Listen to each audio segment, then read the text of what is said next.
आपले phone silent मोडवरती टाकावे जेणेकरून कार्यक्रमामुळे येते. धन्यवाद. अखंड मंडलाकारं व्याप्तं येन चराचरं तत्पदं दर्शितं येन तस्मै श्री गुरवे नमः. सर्व गुरुजनांना, इथे उपस्थित निमंत्रित अतिथींना आणि समस्त श्रोतृवृंदाला नमस्कार.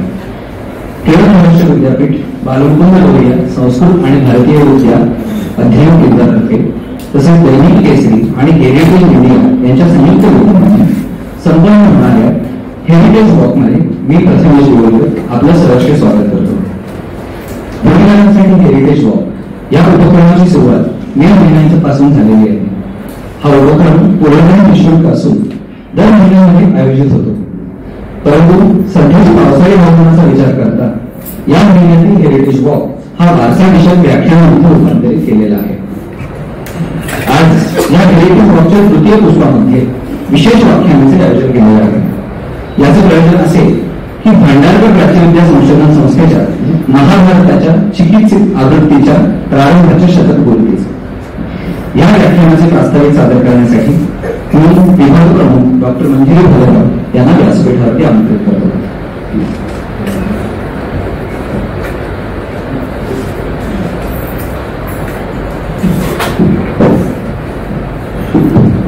नमस्कार. मी फार वेळ घेणार नाहीये कारण व्याख्याते आलेले त्यांनी सगळ्यांना ऐकण्याची उत्सुकता आहे. दर महिन्याच्या हेरिटेज वॉक व्याख्यानाच्या अंतर्गत आपण जे ऐकतो तेच मी परत सांगते. ते म्हणजे 2015 मध्ये नोव्हेंबरमध्ये आम्ही हा उपक्रम सुरू केला होता. महाराष्ट्र टाइम्स आणि heritage India communications private limited या संस्थांच्या बरोबरीने. मग कोविड सुरू झाल्यानंतर जो ब्रेक घेतला तो आत्ता आम्ही उठवला आणि केसरी त्याचबरोबर heritage India communications private limited आणि टिळक महाराष्ट्र विद्यापीठ या 3 संस्थांनी परत आता हा उपक्रम सुरू केलेला आहे. त्यामध्ये फक्त मीडिया पार्टनर बदललेला आहे, बाकीच्या संस्था त्याच आहेत. त्याच्यामध्ये आयडिएशन आणि सिलेक्शन ऑफ स्पीकर विषय जागा. आणि एरवी हा हेरिटेज वॉक म्हणताना ही हेरिटेज साईट व्हिजिट असते. आपण एक एक ठिकाण निवडून तिथे जाऊन बघतो, मदतीने एक्सपर्ट सांगतो हे काय आहे. आणि हा सगळ्यात खर्चाचा भाग उचलतं ते म्हणजे heritage India communications private limited. 2009 सालापासून हेरिटेज या विषयामध्ये वारसा या विषयामध्ये काम करणारी ही संस्था आहे. जे सुरुवातीला प्रकाशनं करत होते हेरिटेज इंडिया नावाचं जर्नल, त्याचबरोबर महाराष्ट्र अनलिमिटेड नावाचंही जर्नल त्यांनी काढलेलं होतं. त्याला सलग 4 वर्ष बक्षीस मिळालं कारण ते MTGC म्हणजे महाराष्ट्र गव्हर्नमेंटच्या अंतर्गत येणाऱ्या प्रकाशनांमधून अवॉर्ड विनिंग जर्नल होतं. मग त्यांनी पुस्तकही काढली. मध्यंतरी पुण्यकथा नावाचं एक पुण्याच्या इतिहासावरच पुस्तक काढलेलं आहे. त्या काही आपल्याला पुस्तक ठेवलेलं आहे. अशा पद्धतीने सतत हेरिटेज या विषयात वेगवेगळ्या प्रकारे काम करणाऱ्या 3 संस्था आहेत. केसरी खुद्द हेरिटेजच आहे किंवा मी सुद्धा हेरिटेज आहे, त्या 100 वर्षांची संस्था आहे. आणि आमच्याबरोबर heritage India communications private limited. तर असे उपक्रम आम्ही आता इथून पुढे सुरू ठेवणारच आहोत, त्याचा लाभ घेणारच आहोत. सध्या अजून एकदम त्यांनी आपण पाऊस येतोपर्यंत इंडोर व्याख्यान ऐकून नंतर आपण साईट व्हिजिट करणार. मी फार वेळ घेत नाही, तुमची सुद्धा इन्फॉर्मेशन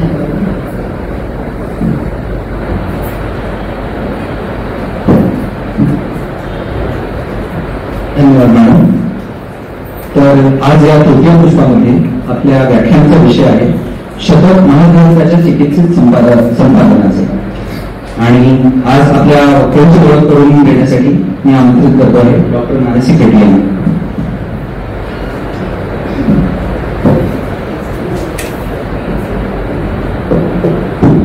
नमस्कार. आज आपल्या व्यासपीठावर उपस्थित असलेल्या मान्यवर वक्त्यांचा परिचय करून देताना मला अत्यंत आनंद होतो आहे. हे आहेत डॉक्टर श्रीनंद लक्ष्मण बापट. संशोधन, संस्कृत आणि पुरातत्व या क्षेत्रातील एक मान्यता प्राप्त अभ्यासक आणि कुशल प्रशासक. त्यांनी प्राचीन भारतीय इतिहास, संस्कृती आणि पुरातत्व या विषयात MA आणि संस्कृत व्याकरण या विषयातही MA ही पदवी संपादन केलेली आहे. त्यानंतर त्यांनी टिळक महाराष्ट्र विद्यापीठातून संस्कृत विषयात PhD केली. तसेच ते संस्कृत विषयातील ज्युनियर रिसर्च फेलो होते आणि त्यांनी नेट परीक्षा पुरातत्व विषयात उत्तीर्ण केलेली होती. जुलै 2001 पासून भांडारकर प्राच्यविद्या संशोधन मंदिरात ते कार्यरत आहेत. सध्या तेथे ते निबंध आणि अभिरक्षक तसेच ॲनल्स ऑफ दी भांडारकर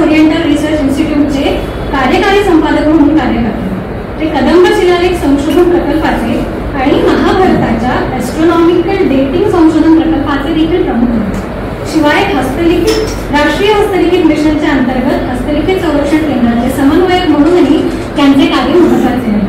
टिळक महाराष्ट्र विद्यापीठात 1997 पासून ते अभ्यागत प्राध्यापक म्हणून अध्यापन करत आहेत. बृहन महाराष्ट्र प्राच्यविद्या परिषदेचे सचिव तसेच अखिल भारतीय प्राच्यविद्या परिषदेचे अतिरिक्त सचिव अशी ही त्यांची प्रशासकीय भूमिका आहे. त्यांचे 70हून अधिक शोधनिबंध, 9 संपादित पुस्तके आणि स्वतःचे एक अनुवादित पुस्तक प्रसिद्ध झालेले आहे. त्यांनी 25 ताम्रपट व 10 शिलालेखांचा शोध, वाचन आणि सखोल अभ्यास केलेला आहे. यामध्ये द्वितीय पुलकेशी आणि हर्षवर्धन यांच्या लढाईच्या काळाचा निर्धारण, लातूर येथील पाप विनाशन मंदिराचा इतिहास आणि प्राचीन संस्कृत कवी स्त्री, जिला आपण गूढ भाषेमध्ये कवयित्री असं म्हणतो, पण तिची ओळख तर कवी स्त्री अशी करून देतात, अशी शील भट्टारिकेची अधिक जवळून ओळख, हे त्यांचे संशोधन विशेष उल्लेखनीय आहे. महाराष्ट्र राज्य विश्वकोश मंडळ, दार्शनिक अर्थात गॅझेटियर संपादक मंडळ, पुराभिलेख विभाग सल्लागार समिती आणि राष्ट्रीय हस्तलिखित मिशन कार्यकारी मंडळ यांसारख्या विविध मान्यवर संस्थांमध्ये त्यांनी सदस्य म्हणून कार्य केले आहे. आकाशवाणीवरील सुमारे 70 कार्यक्रमांमध्ये सहभाग, संगीत नाटकांचे संस्कृत रूपांतर आणि अभिनय, तसेच कालिदासाची प्राणीसृष्टी व जाणून घेऊ भासकवी अशा श्राव्य मालिका यामधूनही त्यांचे भाषा, वैज्ञानिक आणि सांस्कृतिक योगदान समोर आलेले आहे. अशा या विद्वान, संशोधक, व्यासंगी, संपादक, लेखक, अध्यापक आणि कलाकार असलेल्या डॉक्टर श्रीनंद बापट यांचं आज आपल्यासमोर स्वागत करतो.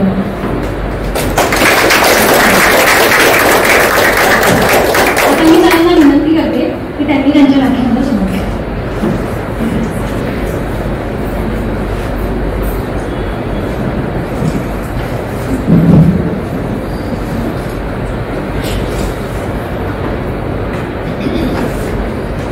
अनिष्ठोपि भविष्ठोपि तथा अत्यंतमसन्नपि प्रत्यक्ष येनार्थस्तस्मै शब्दात्मने नमः. कार्यक्रमाच्या दोन्ही संयोजक मंजिरीताई, इतर सर्व टीमवितले सगळे मंडळी आणि आपण सगळे इथे आजवर जे काही मी बोललेलो आहे त्याच्यापेक्षा आजच्या बोलण्यामध्ये अधिक जबाबदारी ही आहे याची मला कल्पना आहे. आणि आपण सगळेजण एवढ्या मोठ्या संख्येने उपस्थित आहात त्यामुळे ती अधिकच वाढते. सुरुवातीला ते आजचीच एक जी वाईट गोष्ट घडली ती सांगतो. त्या माझ्या ज्येष्ठ सहकार्याला श्रद्धांजली अर्पण करतो. International collector society of hair आयटम्सचे माजी अध्यक्ष प्रदीप सोहनी यांचं आज निधन झालेलं आहे. आणि कदाचित आत्ता वैकुंठ स्मशानभूमीमध्ये त्यांच्यावर अंत्यसंस्कार सुरू होतील किंवा सुरू असतील. तर सोहनी हे फार देवदार आणि चांगले गृहस्थ होते. त्यांनी त्या सोसायटीचं काम खूप वर्ष पाहिलं. पायलेट्स हे जे प्रदर्शन आपण दरवर्षी पाहतो त्या सोसायटीचे ते अनेक वर्ष कार्यकर्ते, पदाधिकारी, अध्यक्ष होते. आणि त्यांचं किंवा गेल्या आठवड्यात खरं म्हणजे आम्ही त्यांना जाऊन भेटणार होतो, परंतु ते राहून गेलं तसंच. तेव्हा त्यांच्या खरं म्हणजे प्रेरणाने खरं म्हणजे त्यांनी ढोसल्यावर असंच म्हणायला पाहिजे. मी ताम्रपटाच्या वाचनाच्या क्षेत्रामध्ये आलो आणि त्यांच्याकडचे त्यांच्या संग्रहातले 4 ताम्रपट ते आतापर्यंत मी वाचले. पण आजच त्यांचं निधन झाल्याची बातमी थोड्याच वेळापूर्वी बस्ती सोळंकीकडून समजली. तेव्हा सोहनींना श्रद्धांजली.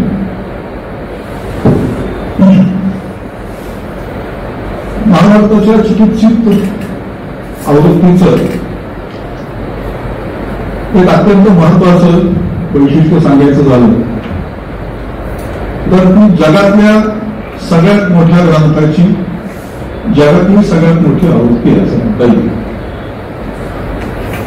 ती कशी तयार झाली, काय झालं आणि त्याच्या पुढच्या काळात आज आपण कुठपर्यंत आलो आहोत त्याचा थोडासा आढावा आपल्याला घ्यायचा आहे.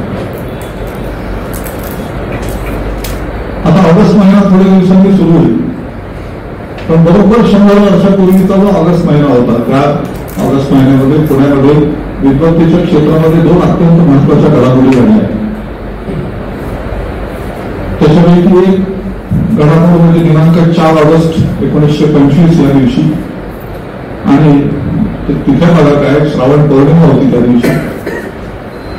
दिवशी विष्णू सीताराम सुटकणकर हे संशोधित आवृत्तीचे मुख्य संपादक म्हणून भांडारकर इन्स्टिट्यूटमध्ये रुजू झाले.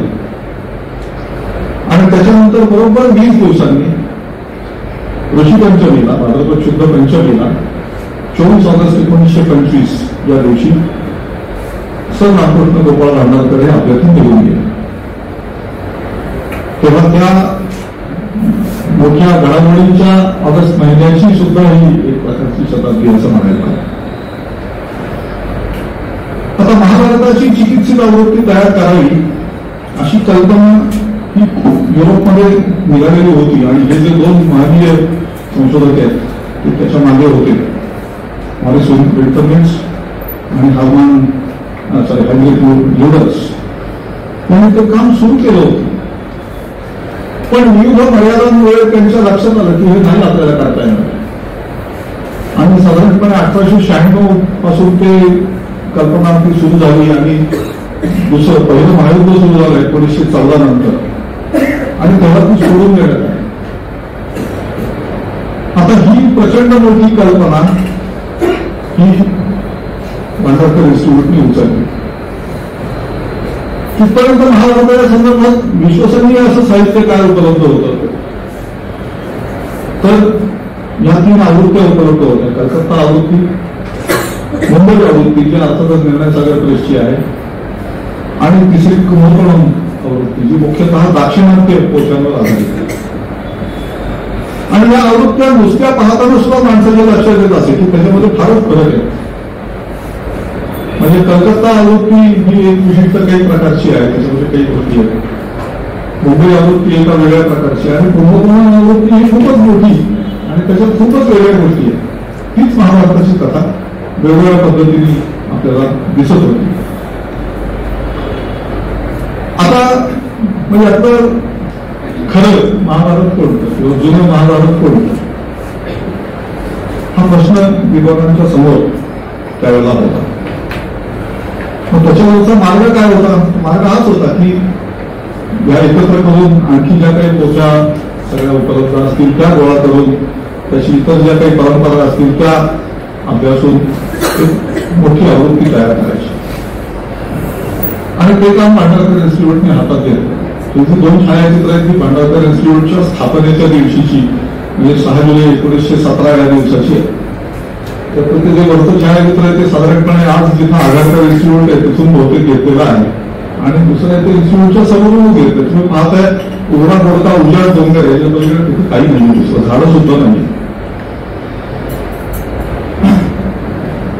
आता हे करण्याची प्रेरणा ज्या माणसाला झाली आणि त्यांनी ती प्रेरणा ही इतरांना सांगितली, पटवली, आणि त्याच्यासाठी खूप मोठ्या प्रमाणामध्ये जी देवी सोसली स्वतः, तो थोर मनुष्य म्हणजे औंध संस्थानाचे त्यावेळेचे राजे भवानराव श्रीनिवासराव किंवा बाळासाहेब पंतप्रतिनिधी.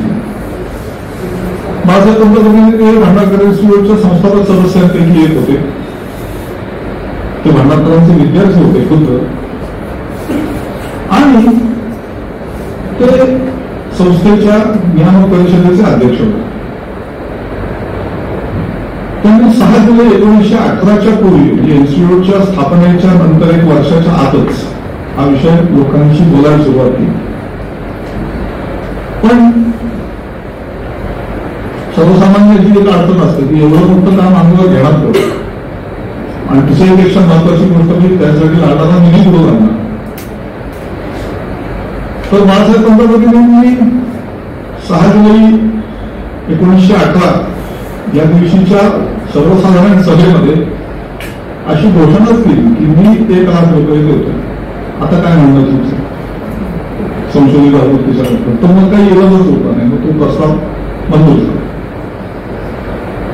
त्यानंतर मग त्यासाठीचं साहित्य गोळा करायला सुरुवात झाली. हस्तलिखित तोपर्यंत भांडारकर इन्स्टिट्यूटकडे सरकारची हस्तलिखित येणार हे ठरलेलं होतं. इतर ठिकाणून काय सोर्सेस मिळतात ते पाहायला मिळालं.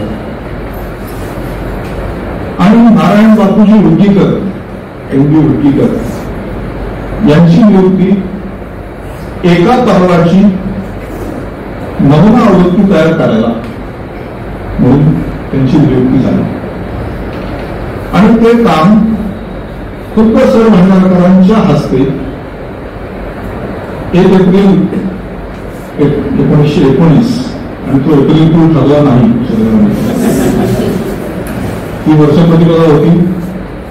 त्या दिवशी सर भांडारकरांच्या हस्ते नारायण नमस्कृत्य हा जो पहिला श्लोक मानला जातो महाभारताचा, तो त्यांच्या हस्ते लिहून त्याची सुरुवात झाली. हुडकीकरांची आवृत्ती ही 1923 मध्ये पूर्ण झाली. विराट पर्वाची आवृत्ती होती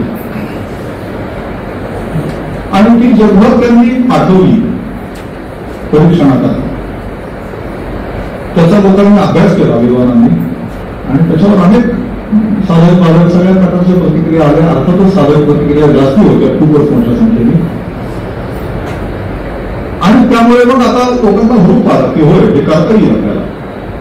मुख्य म्हणजे भारतामध्ये त्याच्या संदर्भातलं पोथ्यांच्या स्वरूपातलं साहित्य मोठ्या प्रमाणात उपलब्ध होतच, पण त्या पोथ्यांमध्ये असलेल्या लिपी वाचता येणारी माणसं होती. युरोपमध्ये ती अडचण होती त्यावेळेस. आणि मध्य काळामध्ये हुडकीकर हे वयाने मोठे होते, ते निवृत्त होण्याच्या आसपास आलेले होते. आणि एवढं प्रचंड काम हातात घ्यायचं तर एखाद्या तरुण आणि ज्याला फायदाबाजी असं म्हणतात त्या शास्त्राची चांगली ओळख असलेला मनुष्य हा कोण असा शोध घ्यायला सुरुवात झाली. आणि तेव्हा विष्णू सीताराम सुष्कळकरांचं नाव हे समोर आलं.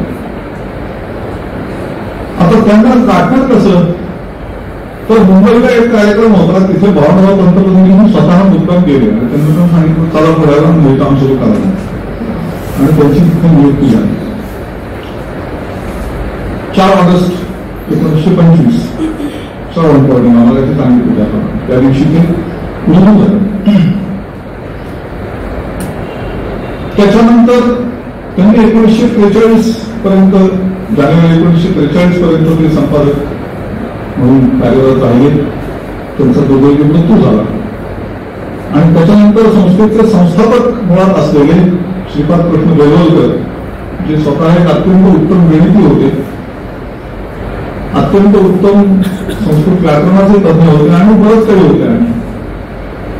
आणि डेक्कन कॉलेजचे क्युरेटर नव्हते, निवृत्त झालेले.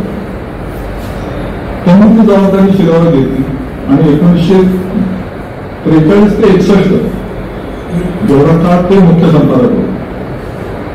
आणि त्याच्यानंतर असेच प्राकृतचे मोठे विद्वान, संस्कृतचे मोठे विद्वान परशुराम लक्ष्मण वैद्य यांची नियुक्ती 1961 साली या प्रकल्पावर मुख्य संपादक म्हणून झाली. अर्थातच वैद्यांनी काही पर्वांचं संपादनाचं काम तोपर्यंत केलेलं होतं आणि ते 66 सालपर्यंत त्या प्रकल्पामध्ये राहिले. त्यांनी तो प्रकल्प पूर्ण केला असं आपल्याला दिसतं.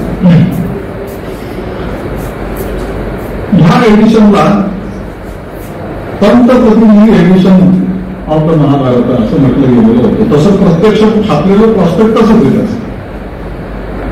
आपल्याला त्याचं मोठं गोष्ट मी दाखवेल. पण याचं लक्षात घेण्यासारखी गोष्ट पहा, किती हिंमतवान माणसं होती.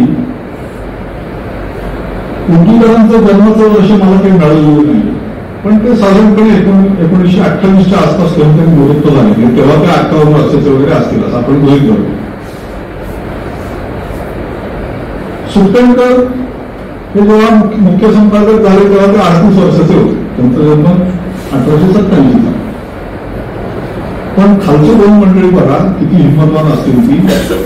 बेलवलकर जेव्हा एवढ्या प्रचंड मोठ्या प्रकल्पाचे मुख्य संपादक झाले तेव्हा ते 63 वर्षाचे होते. 63 वर्षाचे होते. आणि त्याच्यापेक्षा हे मुख्य संपादक झाले तेव्हा ते 70 वर्षाचे होते पूर्ण. म्हणजे त्यांची शारीरिक हे अवस्था, बौद्धिक झेप काम करण्याची क्षमता ही तेवढी प्रचंड असेल, तुम्ही कल्पना करू शका. 63व्या वर्षी त्यांनी त्या प्रकल्पाला हात घेतला. त्याच्यानंतर संपादित झालेलं पहिलं पर्व भीष्म पर्व आहे.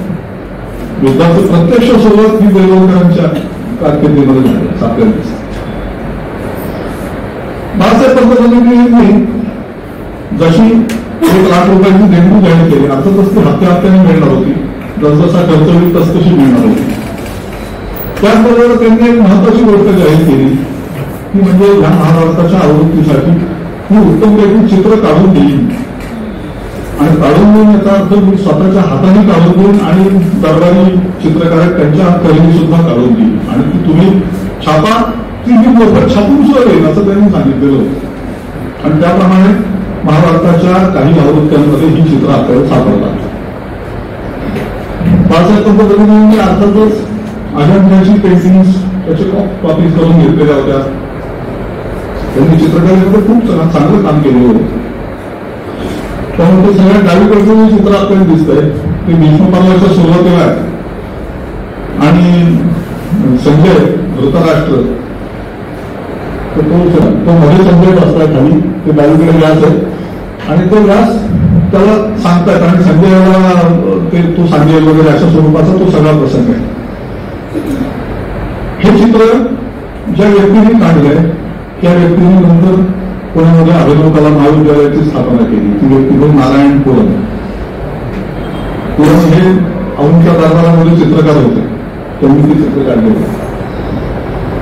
उजवीकडचं चित्र खरंच ते भगवद्गीतेचं अर्थातच चित्र आहे.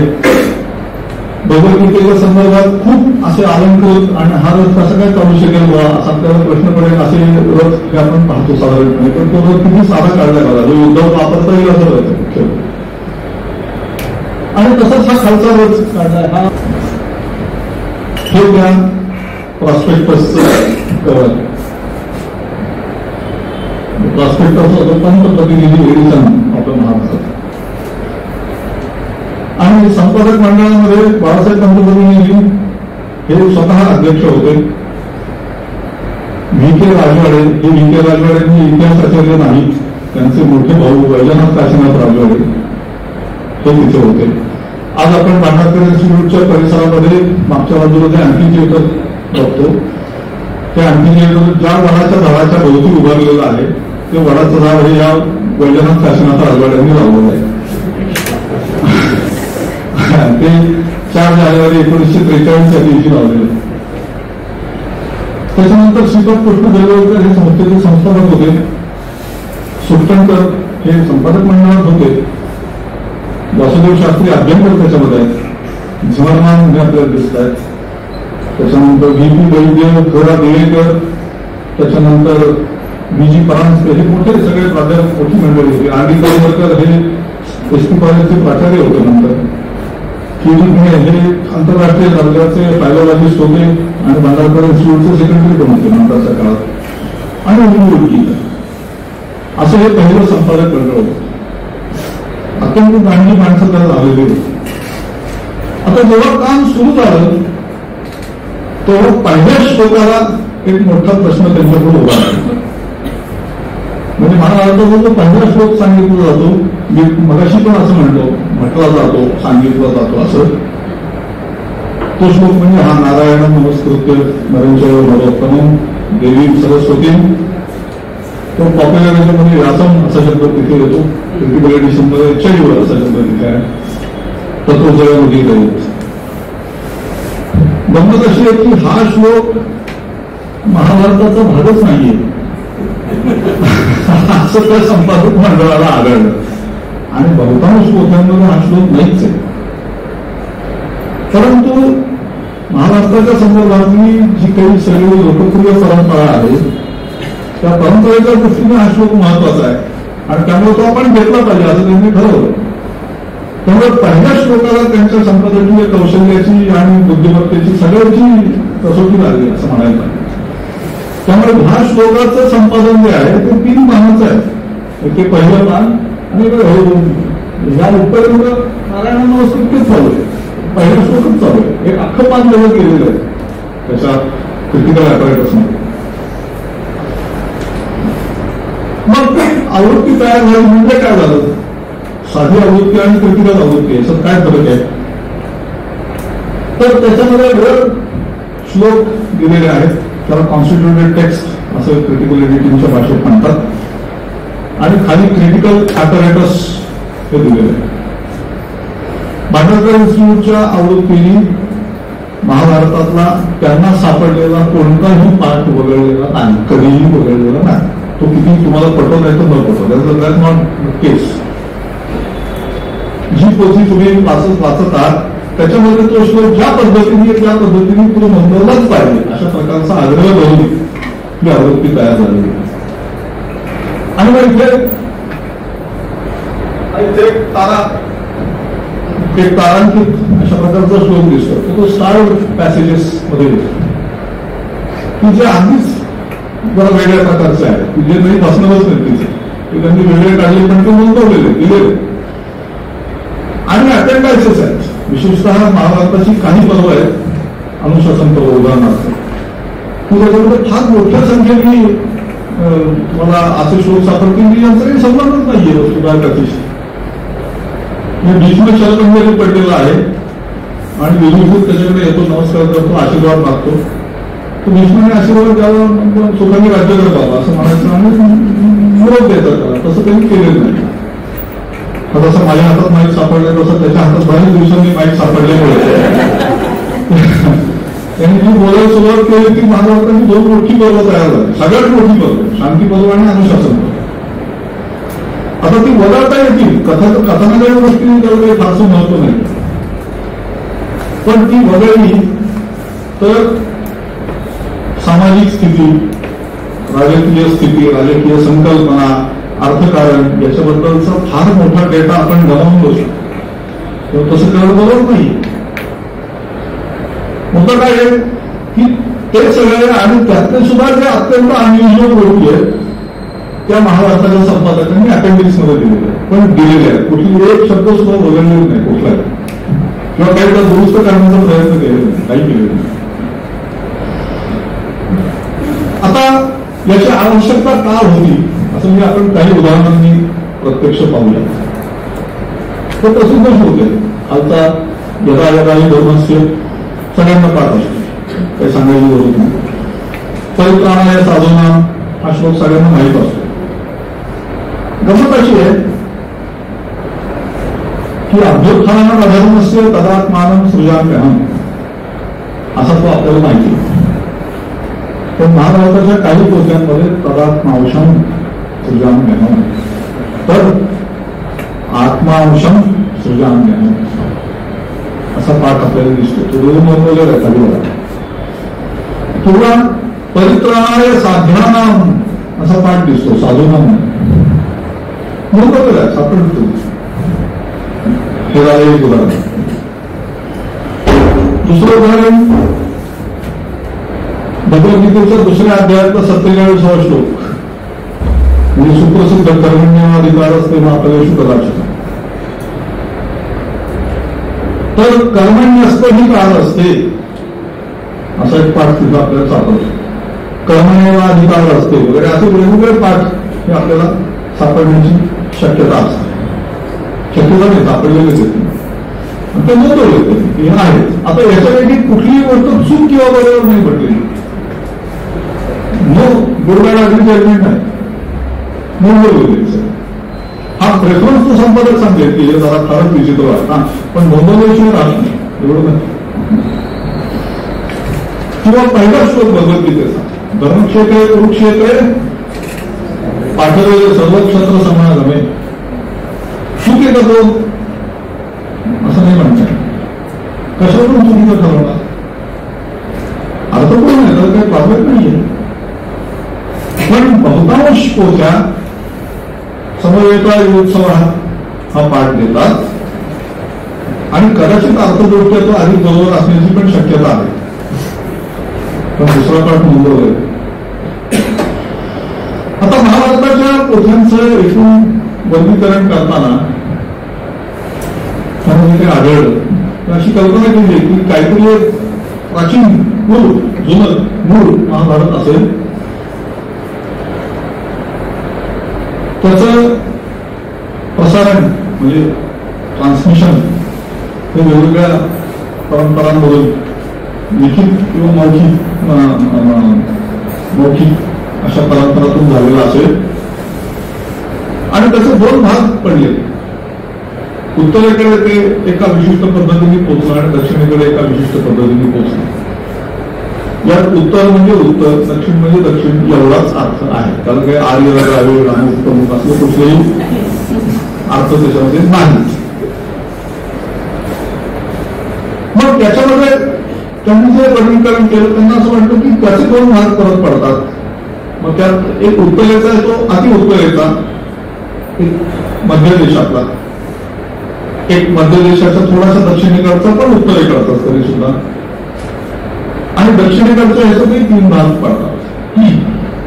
त्यामुळे शारदा ही काश्मीरमधली लिपी, तर काश्मीरी शारदा लिपीतल्या पोथ्या,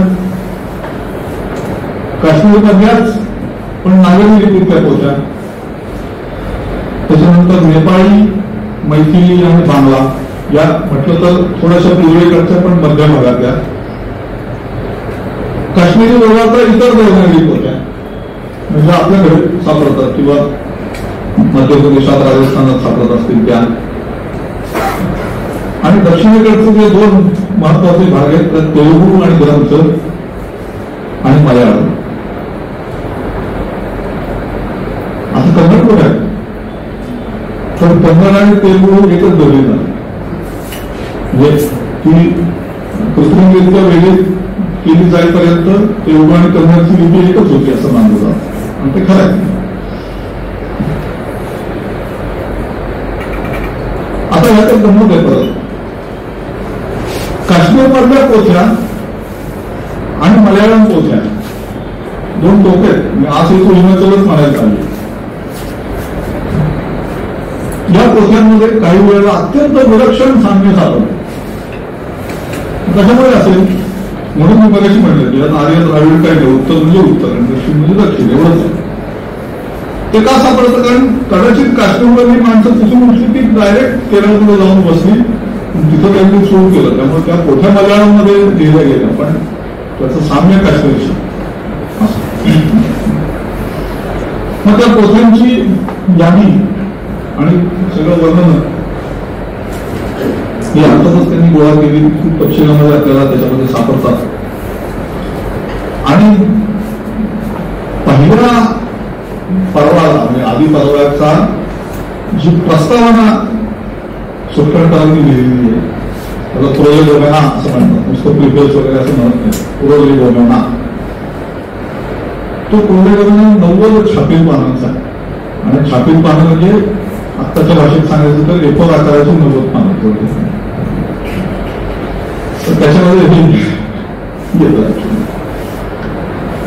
आता खुद्द महाभारतामध्येच असं म्हटलेलं आहे की ते 3 वेळा सांगितलं. म्हणजे व्यासांनी सांगितलं, त्यांनी त्यांच्या 5 शिष्यांना सांगितलं, त्याच्यानंतर जनमेजय म्हणजे पांडवांच्या वंशातला पुढचा राजा त्याचं जे सर्पसप्त यज्ञ त्यांनी जो केला त्याच्यामध्ये वैशंपायनांनी ते सांगितलं आणि ते जास्त त्यांनी मोठं करून सांगितलं कारण त्याला प्रश्न विचारणारी माणसं होती. हे का झालं, असं का झालं, याने काय केलं, तो काय करत होता असं.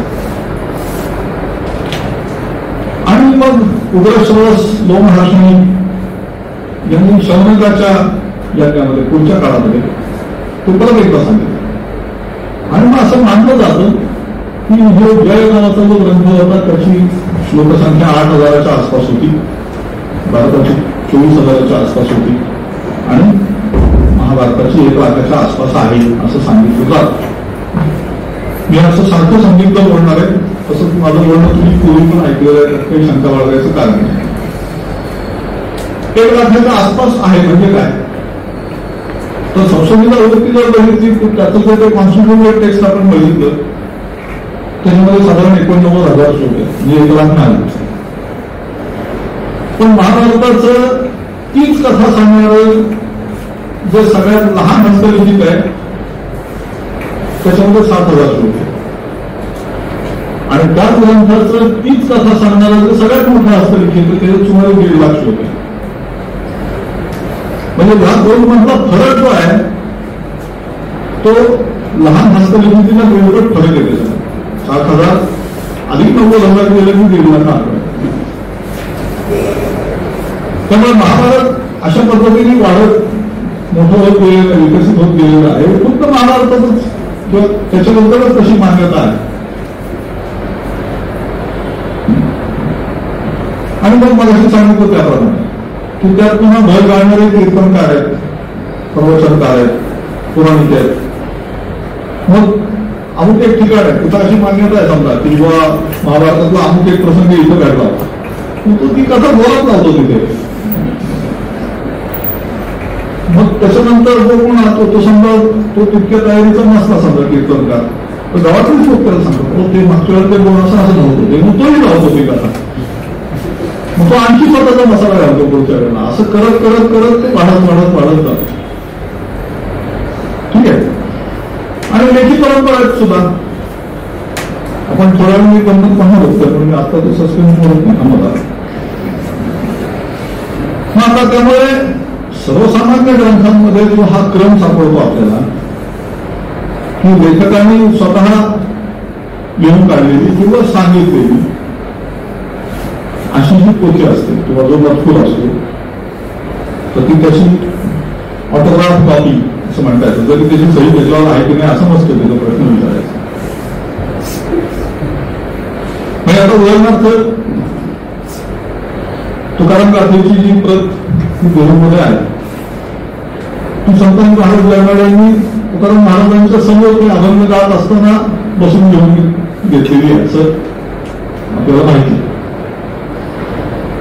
तर ती ऑटोग्राफ कॉपी. मग त्याच्यावरून पुढची प्रत लिहिली जाते, त्याच्या पुढची प्रत जाते. पहिलं हस्तलिखित तयार होतं, दुसरं होतं, चौथं होतं. असं करत करत तो सगळा संभार हा वाढत जातो. आणि पुन्हा ती लिहिणारी माणसं त्यांना आवडलेल्या गोष्टी लिहितात. सगळेच काही लेखक सगळ्याच गोष्टी सारख्याच पद्धतीने लिहितात असं नाही. तर पुन्हा त्यांचं संस्कृत बरं असलं तर पंचायतच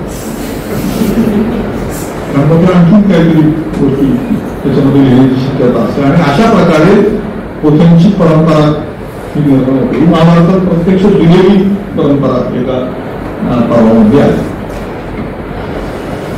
आता असं होतं हे आपल्याला माहिती नव्हतं का? माहिती होतं. इसवी सनाच्या 11व्या शतकामध्ये क्षेमेंद्र हा जो लेखक होऊन गेला त्याने देशोपदेश हा जो ग्रंथ लिहिला त्याच्यामध्ये हा श्लोकच आहे की काहीतरी अक्षर खाऊन टाकणारा आकार शीर्षक हारी, नवीन काहीतरी गोष्टी घुसळून घेणारा नवा दर काढी. दर या शब्दाचा अर्थ भीती असा पण होतो आता, काहीतरी भीतीदायक गोष्टी नवीन करणारा असा. पदार्थ संहारी म्हणजे पदार्थ म्हणजे हे नाही, सबस्टन्स नाही, त्याचा अर्थ त्या ऐकून याचा आशय जो आहे त्याचा निकाल लावणारा, अक्षर खाऊन टाकणारा. मेला या शब्दाचा अर्थ तिथे शाही असा आहे. त्यामुळे मेला युक्त मोठा ज्याच्या तोंडाला शाही लागलेली असा तो काळतोंड्या तो लेखक तो स्वतः ग्रंथाचा काळ असतो असं क्षेमेंद्र म्हणतो. ती काही अकार शीर्षक हारी नवदरकारी परापदार्थ संहारी अक्षर भक्षक मेला युक्त मोठो लेखक काळा. याच्याऐवजी एस एन कत्रे हे डेक्कन कॉलेजचे डायरेक्टर होते आणि ज्यांचं अत्यंत प्रसिद्ध पुस्तक या विषयावरच आहे इंडियन टेक्स्च्युअल क्रिटिसिझम. त्यांनी असं म्हटलंय की जो फक्त तळटळ असं घेऊन घेतो, कविता नाही करत, घेऊन घेतो आणि तो अत्यंत मूर्ख असलेला पण प्रामाणिक असलेला जर माणूस असेल तर तो पोथ्या लिहायला एखाद्या बुद्धिमान माणसापेक्षा बरा. पण तो आहे ते आहे तसं लिहून घेईल, तो काही गडबड करणार नाही. क्वालिफाईड पण अनफेथफुल राहील हा नव्हतो. त्याच्यापेक्षा मूर्ख माणूस परवडला असं ते म्हणतात. आता चुका कोणकोणत्या प्रकारच्या होऊ शकतात? अक्षर कळणं, मजकूर कळणं, ओळख कळणं, एखादं पानच कळणं, काही होऊ शकतं. किंवा एकच मजकूर कोणता लिहिला जाणार, एकच ओळ कोणता लिहिली जाणार, आणखी काही अशा तरतरीच्या गोष्टी त्याच्यामध्ये होऊ शकतात. बरं, याच्यात एक दुसरी भानगड असते ती म्हणजे जुन्या कुठल्याही मजकुरामध्ये वाक्यांमध्ये स्पेस दिली तरी खूप झालं असं म्हणायची वेळ असते. श्लोक संपल्यानंतर दंड दिला की अरे एवढे उपकार झाले असं आम्ही म्हणतो. तोही देत नाही, सगळं लिहितात. शब्दांमध्ये स्पेस वगैरे तर म्हणजे तुम्ही बालवाडीत का आहात का असं विचारलं असतं. तुम्ही शब्दात स्पेस का नाही दिली असं जर करायला विचारलं, बालवाडीत दिसतं असं त्यांनी विचारलं. पण पद्धतच नाही. तो मजकूर मोठी असो नाही तर बाळ होते देवणारी पद्धत नाही.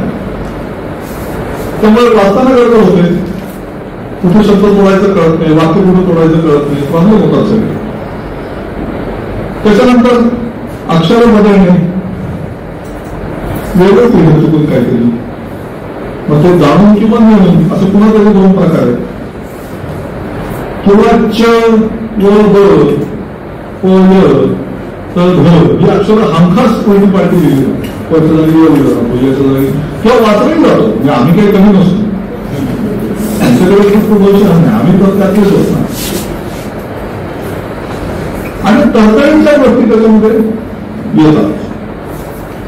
किंवा एखादं नाव सापडलं एखाद्या पात्राचं,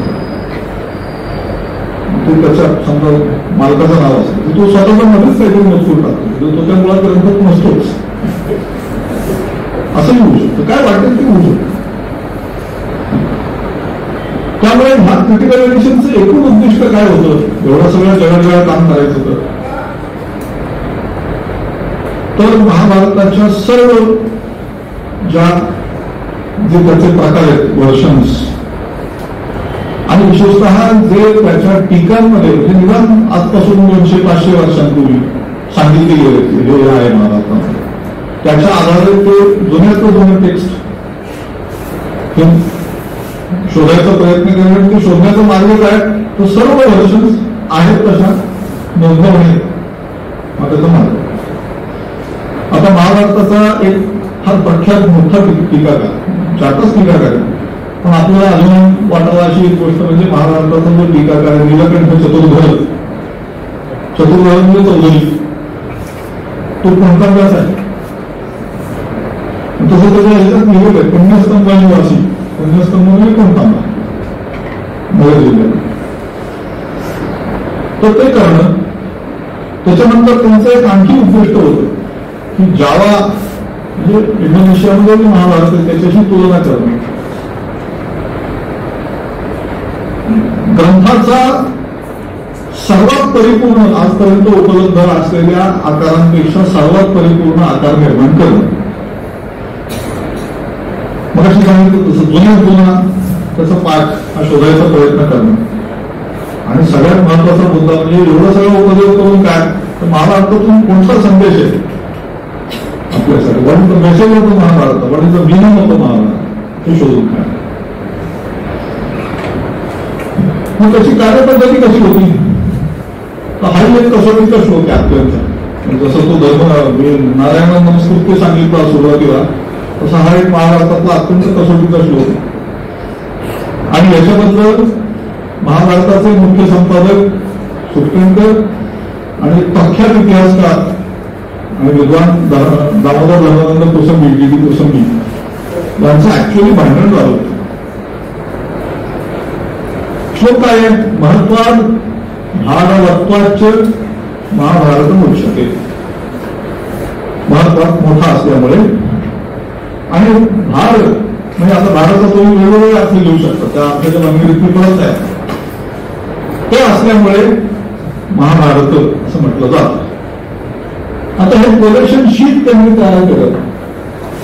तर हा जो महत्वात भारवत्वाच महाभारत मोक्षते हा जो भाग आहे तो जास्तीत जास्त पोथ्यांमध्ये मिळतो.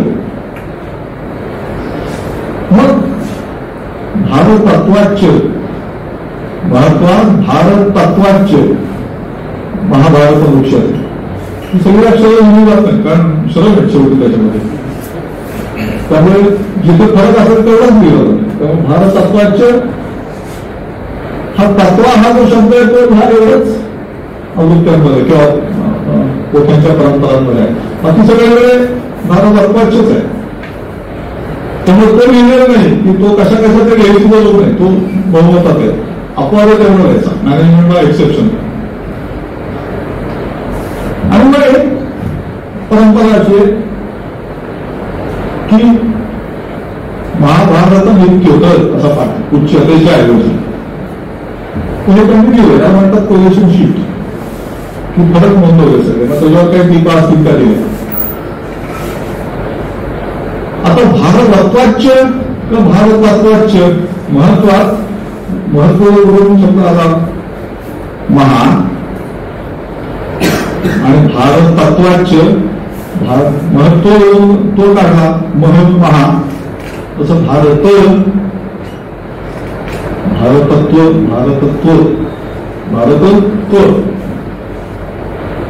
महा आणि भारत याची चांगली फोड कोणती होईल, तर भारतत्वाच्य असा पाठ स्वीकारला तर ती चांगली फोड होईल. भारतत्वाच्य वर इतकंच पाहिजे, तिथे या ओरपेक्षा हातच पाहिजे. तर डी कोसंबींचं म्हणणं असं होतं की तुम्ही तो पाठ स्वीकारत नाही, तो चांगला पाठ येत असतो. पण सुप्रीम कोर्ट म्हणजे ते चांगलं वाईट हे नाही, मी त्याच्यात पडणार नाही.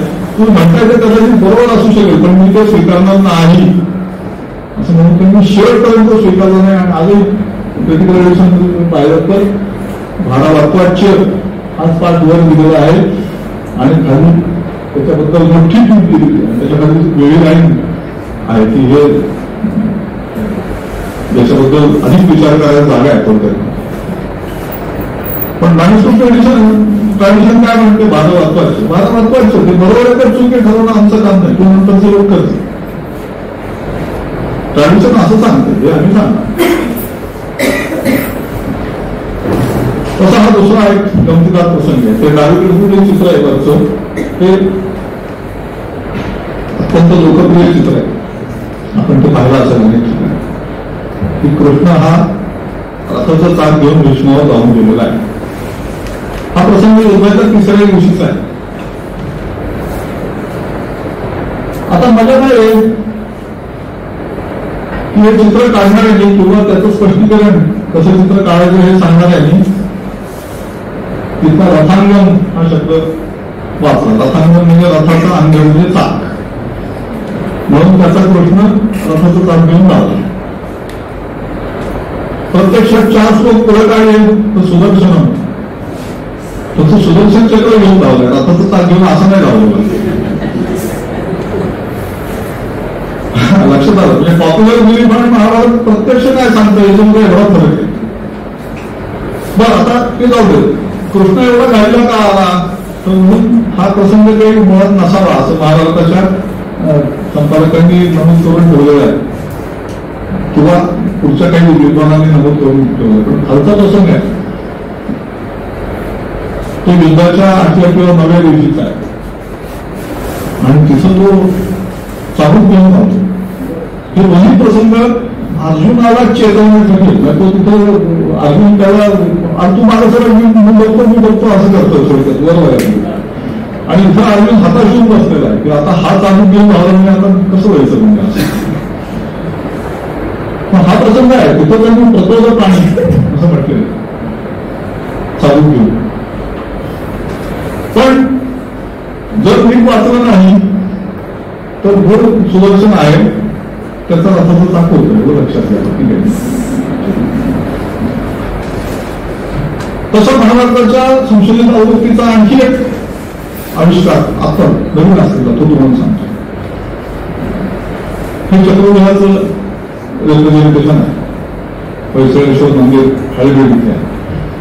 आता ते लोकप्रिय महाभारत सिरीज मध्ये किंवा आणखी इतर ठिकाणी ते असे 1 ते 5 बाण वगैरे असे जे काही प्रकार आपण पाहतो पूर्ण तिकडे लावून गेले. तसं शिल्पच आहे, आणि तसं शिल्प आपल्या यवतच्या भोलेश्वराच्या देवळामध्ये पण आहे. तुम्ही कल्पना पण जुनी, काही आपण नवीन लोकांना त्याचं श्रेय द्यायला पाहिजे असं काही नाही. आता म्हणून चक्रव्यूहाला केरळमध्ये पद्मव्यूह असं म्हणतात, ते चक्रव्यूह म्हणत नाही.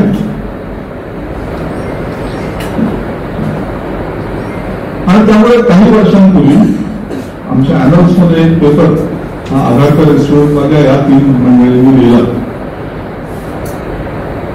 की reconstruction of the origins of Padmavyuha based on the ecobiology of the plants by Nymphaea nouchali Burm. आणि त्यांचं म्हणणं असं होतं की ते पद्म ते कमळ आहे, त्या कमळामध्ये किडा जाऊन अडकला की ते भेटतं आणि तशा प्रकारची कमळं ही केरळमध्ये सापडतात. त्याच्यावरून महाभारतात ओरिजिनल असलेल्या चक्रव्यूहाचं रूपांतर केरळमध्ये पद्मव्यूहात झालेलं असलं पाहिजे असं त्यांनी प्रतिपादन. चांगला पेपर आहे अत्यंत, हे त्यांनी त्या थोडं सगळं रिप्रेझेंटेशन दिलं, अत्यंत उत्तम पेपर आहे. तर तात्पर्य असं की महाभारताच्या परंपरेवरून काहीतरी एखाद्या संस्कृतीच्या जुन्या अंगाचा किंवा एखाद्या स्थितीचा एखादा वनस्पतीचा कसा संदर्भ घेतला असेल ते आपल्याला समजून घेता येईल. आता केव्हा त्या काळामध्ये खूप बदल होते, ही सगळी त्यातली चित्र आहे, त्यांनी दिलेली. आता चक्रव्यूहाच्या बाबतीत सांगायचं झालं तर तो सामान्यपणे असा त्याचं रेखांकन होतं. आता तो असा पळून बसणं म्हणजे खूप वेळ त्याच्यामध्ये जाईल. त्याच्याऐवजी वस्तुतः काय की तो असं सरळ जाऊन डायरेक्ट घेतला पाहिजे असा अपेक्षित आहे. ठीक आहे. आणि हे त्याचं एका राजपूत पोथीमधलं चित्र, तो अभिमन्यू आज शिरलेला आहे आणि बाकीच्या लोकांना त्याने अडवून धरलेला आहे. हा अभिमन्यू इथं आज शिरलेला आहे आणि बाकीच्या पांडवांना वगैरे अडवून ठेवलेलं असं. आता फरक काय पडले महत्वाचे काही फरक जर नोंदवायचे झाले, आपण काही फरक तर बघितले. चक्रव्यूह पद्मव्यूहाला एक फरक झाला किंवा ते पाठवलेल्याचे फरक पाहिले. पण आता उत्तर भारतीय परंपरेप्रमाणे शमीच्या झाडावर आठवडं कोणी ठेवली तर नकलांनी ठेवली असं उत्तर भारतीय परंपरा सांगते. दक्षिण भारतीय परंपरा सांगते युधिष्ठिराने ठेवली. हा वाटायला किरकोळ गोष्ट आहे पण ती आहे महत्वाची गोष्ट. का? कारण नकलांनी ठेवली की युधिष्ठिराने त्याला सांगितलं एवढं ठेवता ठेवली आणि युधिष्ठिराला ती शस्त्र ठेवणं हे इतकं महत्वाचं वाटतं की त्याने स्वतः जाऊन ठेवली. असं फरक त्याच्यामध्ये आहे थोडक्यात. किंवा दुसरा जो प्रसंग तो म्हणजे द्रौपदी वस्त्राकर्षण. वस्त्रहरण म्हणजे बरोबर नाही. वस्त्रहरण म्हणजे वस्त्र चोरणं असं होतं. म्हणजे जी आपण कथा ऐकतो की कृष्णाने गोपींची वस्त्र पळवली वगैरे त्याला वस्त्रहरण म्हणतात. इथं ती तशी चोरलेली नाही, त्यांनी काढून घेण्याचा प्रयत्न केला. त्याला वस्त्राकर्षण असा शब्द वापरतात. म्हणजे महाभारताच्या याच्यापासून आकृष्यमाने वसने असं म्हटलेलं. उत्तर भारतीय ज्या पोथ्या आहेत त्याच्यामध्ये द्रौपदीचं वस्त्र तो ओढत असताना प्रत्येक वेळेला आतमध्ये नवीन वस्त्र तयार होत होती असं दिसत होतं. असं एवढंच वर्णन आहे. समजा एवढंच म्हणजे तो प्रसंग अत्यंत निंदनीय आहे. तो कुठल्याही प्रकारे त्याचं समर्थन करता येत नाही, त्याची निंदा करावी तेवढी थोडीच आहे. या सगळ्याच्या बेसिसवर मी हे बोलतो. मधली जी परंपरा आहे त्याच्यामध्ये धर्मपालनात असं शब्द येतो. म्हणजे हे सगळे हे निर्माण झाले वस्त्र का निर्माण झाली? धर्मपालनात, द्रौपदीच्या धर्मपालनामुळे. मग आणखी एक प्रकार काय येतो की तिने सत्यक्रिया केली. सत्यक्रिया म्हणजे काय तर तिने असं एक प्रकारचा पण केला की मी जर पांडवांच्या शिवाय इतर कोणाचं चिंतन कधी केलं नसेल तर माझ्या अंगावरचं वस्त्र हटता कामा नये. आणि ती सत्यक्रिया खरी झाली आणि त्यामुळे तो दुःशासन वस्त्र ओढत होता उत्तरीय आणि आतमध्ये नवीन तयार होतो. आणि मग तो त्या ओढलेल्या वस्त्रांच्या ढिगामध्ये दमून पडला असं वर्णन.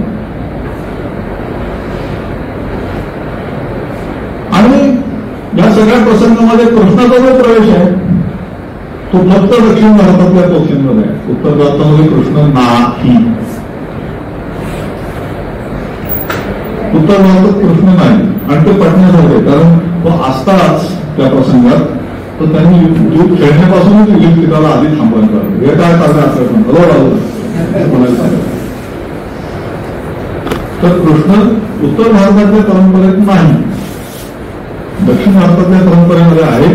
पण अर्थातच ती कथा ही जास्त रंजक किंवा सस्पेन्स असणारी अशी आहे ना, त्यामुळे ती कथा बरोबर पसरलेली आहे. पण आज मी लक्षात घ्या गंमत, ही महत्वाची गोष्ट आहे की भारतभरचे प्रवचनकार आणि कीर्तनकार कृष्णाची कथा सांगत होते सगळीकडे.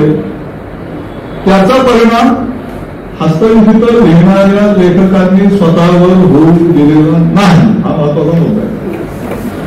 त्यांनी समोर असलेली पोथी लिहून काढली, बाकी आवाज नाही. ते कीर्तनकार प्रवचनकार काही म्हणतो केलं किंवा लहानपणी आपण घरी काही ऐकलेलं असो, पोथी काय म्हणते हे ते तसं तसं लिहून काढलं, विषय संपला. अशा पद्धतीने ते काम करत राहिले म्हणून आपल्याला काहीतरी संशोधन करता येतं, नाही तर ह्याला वावच नसतं राहिलं. किंवा कथा वाढत गेली. आता ह्या पहिल्याच त्यातल्या मुद्द्याबद्दल ते सुनील दादाशिवाय परवा बोललेलेच आहेत, त्यामुळे त्याच्याबद्दल मी नवीन बोलावं असं काही नाही. आणि तेही काही नवीन बोललेले असंही नाहीये, ते फार पूर्वीपासून लोक म्हणत आलेले आहेत. आणि आम्ही वर्गात सुद्धा ती नक्की केवढी होती तेव्हा, मग ती केव्हा मोठी झाली, केव्हा वाढली, केव्हा आत्ताच्या रूपात आली, मग हे खरं होतं का, ते खरं होतं का, हे केव्हा झालं, ते केव्हा झालं, हे प्रश्न महाराष्ट्राच्या बद्दल जरूर विचारावे, भगवद्गीतेच्याही बाबतीत जरूर विचारावे, आम्ही विचारतो. पण या कुठल्याही प्रश्नाचा किंवा त्याच्या उत्तराचा त्या ग्रंथाच्या थोडीशी काहीही संबंध नाही, हे लक्षात घेतलं आहे. हे तुम्हाला पटो न पटो, भगवद्गीता तुम्हाला चांगली वाटो, वाईट वाटो, कशी वाटो, लहान वाटो, मोठी वाटो, काही वाटो, ते अत्यंत थोर ग्रंथ आहे, त्याच्यामध्ये काहीच शंका नाही. म्हणून शंका घेण्याचं कारणच नाही. तसं अरण्याच्या पर्वामध्ये हा त्याला निराश होऊन बसलेला असतो आणि मग धौम्य ऋषी त्याला रामाची कथा सांगतात. त्या तू एकटंच नाहीयेस, रामासारख्या माणसाच्याही नशिबी वनवास आलेला होता, तू सगळे कथा केले, 700 श्लोक आहेत.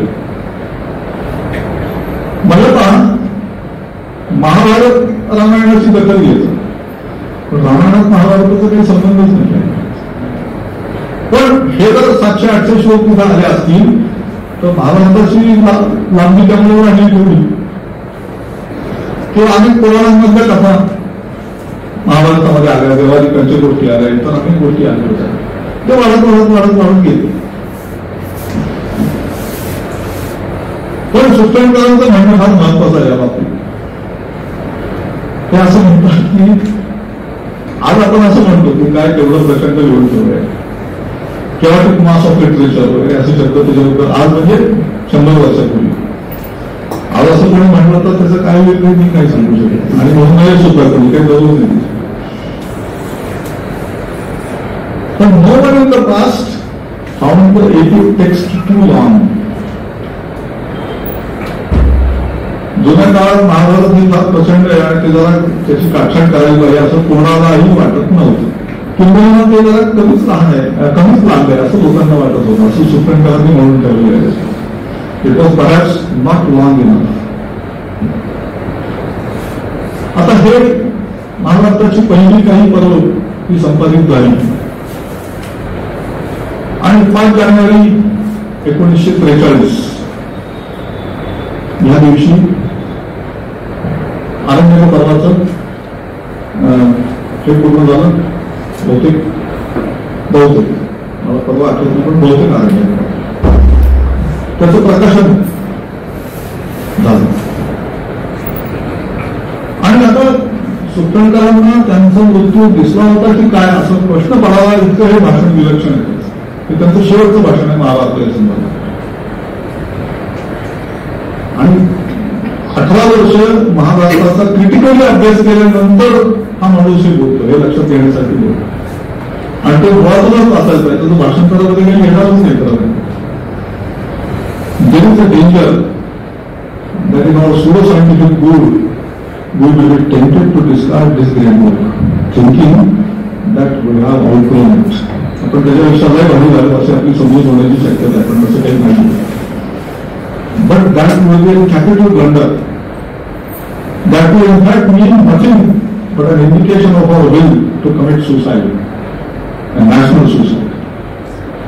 The signal of our national extinction. Mahabharat संपलं तर आपण संपलो असं थोडक्यात त्याचा अर्थ आहे. मध्ये 2 परीक्षेत आहेत आणि मग ते शेवटी हा तर सन्मान आहे असं म्हणायला पाहिजे. We must therefore grasp this great book with both hands and face it squarely. Then we shall recognize that it is our past that has prolonged itself into the present. त्यामुळे रूपांतर वगैरे अशा अर्थाचा कोणताही शब्द वापरलेला नाही. The past that has culminated itself, resulted itself, no, prolonged itself into the present. We are it. I mean the real being. Shall we be guilty of strangling our own soul? आणि कॅपिटलमध्ये उत्तर आहे never. कारण last word about म्हणा. त्याच्यानंतर ते 19, 20 आणि 21 जानेवारी या दिवशी त्यांची विल्सन पॅथॉलॉजिकल लेक्चर्स होती मुंबई विद्यापीठात. ती द्यायला गेलेले होते. 19 आणि 20 तारखेचं व्याख्यान झालं. 21 तारखेचं त्यांचं व्याख्यान होतं. त्याच्यासाठी त्यांना घ्यायला लोक गेले आणि तेव्हा त्यांच्या लक्षात आलं की सुटकंकर वारलेले आहेत त्या प्रोजेक्टमध्ये. आणि समोर व्याख्यान घेऊन तयार होतो. अर्थातच ते व्याख्यान रद्द झालं, परंतु ती लेक्चर प्रसिद्ध झाली होती. तेव्हा विल्सन पॅथॉलॉजिकल लेक्चरच्या पुस्तकात ते त्यांनी न वाचलेलं व्याख्यान आहे समावेश. आता एवढा ताकदीचा माणूस गेल्यानंतर मोठा प्रश्न निर्माण झाला, पुढे करणार तो. त्यामुळे जवळजवळ आपल्याला असं दिसतं की जवळजवळ 2 महिने पुढचे अशा कुंठित अवस्थेत गेले की नेक्स्ट. आणि मग श्रीपादकृष्ण बेलवलकरांनी ती जबाबदारी स्वीकारली. मी मला सांगितलं तसं ते तेव्हा 63 वर्षाचे होते. माझ्या काळात हा आपल्याला महाभारताच्या स्टाफचा एक प्रकारे फोटो हा दिसतो. त्याच्यात जे सुप्रीम करायचे ते ठीक आहे, गोडे प्रसिद्ध संशोधक होते आणि बाकी हे काल्पनिक फोटो दिसत आहे. बांधवकर इन्स्टिट्यूटचा असाचा हा भाग आजही असाच आहे. आपण केव्हा येऊन तो पाहू शकता. बेलवलकर संपादन झाले, प्रकल्प पुढे चालू राहिला. त्या प्रकल्पाची तो किती विलक्षण होता याची थोडीशी झलक दाखवणाऱ्या काही गोष्टी मी आपल्याला सांगतो. लक्षात घ्या, 6 पर्व आहे, तो 2रं पर्व आहे. त्याचे संपादक होते फ्रँकलिन एजर्टन. फ्रँकलिन एजर्टन हे अमेरिकेमधल्या येल युनिव्हर्सिटीमध्ये प्राध्यापक होते. ते तिथे बसलेले होते. महायुद्ध चालू आहे, तो प्रकाशित केला झाला बघा 1944 मध्ये प्रकाशित झालाय. 2रं महायुद्ध चालू आहे. एजर्टनना पोस्टाने पुस्तक जात होती, म्हणजे सीमेलनी, आणि सीमेलनी पुस्तक करत येत होती आणि ग्रंथ प्रकाशित झाला. किंवा हे ते संपादक आहेत विराट पर्वाचे नंतरचं, म्हणजे वर्गीकरणचं नमुना आवृत्ती होती. विराट पर्वाचे संपादक असलेले रघुवीर प्रख्यात विश्वेश्वरानंद वैदिक रिसर्च इन्स्टिट्यूट वगैरे अशा सगळ्या मोठ्या संस्थांशी त्यांचा संपर्क होता. ते संस्थापक होते वगैरे. ते लाहोरमध्ये होते. लाहोरमध्ये आणि सुशील कुमार दे हे कलकत्त्यात होते. त्यामुळे एक प्रकारे खऱ्या अर्थाने इंटरनॅशनल प्रोजेक्ट. त्याचे इंटरनॅशनलपणाची आणखी काही लक्षणं मी पुढे सांगणार आहे. पण एक संपादक येलमध्ये अमेरिकेत, एक संपादक लाहोरमध्ये, एक संपादक कलकत्त्यामध्ये, असं त्या प्रकल्पाचं वैशिष्ट्य आहे. आणि दुसरं हे वैशिष्ट्य आहे. गमत अशी आहे की भांडारकर इन्स्टिट्यूटला तेव्हा प्रेसच नव्हता. त्यामुळे आपल्याला असं दिसतं की काही खंड हे मुंबईच्या निर्णय सागर प्रेसमध्ये छापले गेले. परत एकदा मुंबईला कंपोज व्हायचे ते गिरगावमध्ये, म्हणजे इथून आधी हाताने घेऊन मजकूर जायचा किंवा काही टाईप करून पाठवत असेल माहीत नाही. तो तिथे कंपोज व्हायचा, हँड कंपोज खेळ राहून पुढचं इकडे यायची, पुढं पाठवली जायची, परत मजकूर यायचा, परत पुढं पाठवली जायची. तुम्ही महाभारताचा कुठलाही खंड म्हणून पहा, त्याच्यात काही फरक सापडणार नाही छपाईमध्ये. इतकं ऍक्युरेट केलेलं काम, ऍक्युरेट. त्याच्यापेक्षाही मजा म्हणजे हा जो अरण्यक पर्वाचा खंड आहे, हा अरण्यकच होतो बरोबर. मी जो त्याच्याबद्दल मगाशी बोललो होतो तेव्हा दुसरं माझं धूर अत्यंत भास होतं. निर्णय सागर प्रेस तेव्हा बंद होता, कारण मुंबईच बंद होती. बॉम्बिंगच्या भीतीने मुंबईतली माणसं सुद्धा हल्लेली होती दादरमध्ये आणखी पुढे. मग तुला देशपांडेंनी साहित्य सुद्धा त्याचा पडसाद उमटलेलं दिसतं. तेव्हा निर्णय सागर प्रेस क्लोज. ही माणसं इतकी एंटरप्राइजिंग होती की रघुवीरांच्या ओळखीने लाहोर मधल्या आर्य भारती प्रेसमध्ये त्यांनी तो खंड छापला. मुंबईपर्यंत कुठं जात होती इथपर्यंत ठीक आहे, लाहोरपर्यंत कुठं जात होती, तिथून ती परत येत होती, तिथं परत पाठवत होते. पण त्याला विमान नव्हतं, काही नव्हतं. रेल्वे या सगळ्या कारणात एक खंड लाहोरमध्ये छापला गेला. मी कल्पना करा की विलक्षण काम होते. भांडारकर इन्स्टिट्यूटने 1944 सालच्या 25 मार्चला, म्हणजे परत ती वर्ष प्रतिपद आहे, त्या दिवशी स्वतःचं कंपोजिंग युनिट सुरू केलं. आज भांडारकर इन्स्टिट्यूटचं ऑडिटोरियम जिथे आहे तिथं तो युनिट होतं आणि मी स्वतः त्याच्यावर काम केलेला शेवटचा मनुष्य इथे तुमच्यासमोर आहे. म्हणजे प्रत्यक्ष खेळ बोललेलं नाही, पण फोटो वाचलेली किंवा काय असतं ते पाहिलेलं, तुमचं काम चालू असलेलं पाहिलं. पण कंपोजिंग युनिट होतं, छपाईचं मशीनचं नाही आमच्याकडे. छपाईचं मशीन तेवढं महागच होतं. आज आपल्याला भांडारकर इन्स्टिट्यूटची लायब्ररी आणि मेन बिल्डिंग याच्यामध्ये मध्ये कट्टा आहे, त्या कट्ट्यावर ठेवलेलं ते छपाईचं मशीन. पण ते 1964 साली आमच्याकडे आले. मध्ये 20 वर्ष, तर मध्ये 20 वर्ष महाभारताचा कंपोज आमच्याकडे लावला जायचा. तो फायनल व्हायची. कंपोज फायनल झाल्यानंतर तो व्यवस्थित पॅक करून सायकलच्या कॅरियरवर जाऊन आर्यभूषण प्रेसमध्ये जायचा. आर्यभूषण प्रेस म्हणजे आताची रानडे इन्स्टिट्यूट होती, तिथे तो छापला जायचा. परत तो कंपोज इन्स्टिट्यूटमध्ये यायचा, सोडवला जायचं, पुढची पण असं काम चालतं. 1964च्या नंतर मात्र अनुशासन पर्व हे ते शेवटचं प्रकाशित झालेलं पर्व आहे.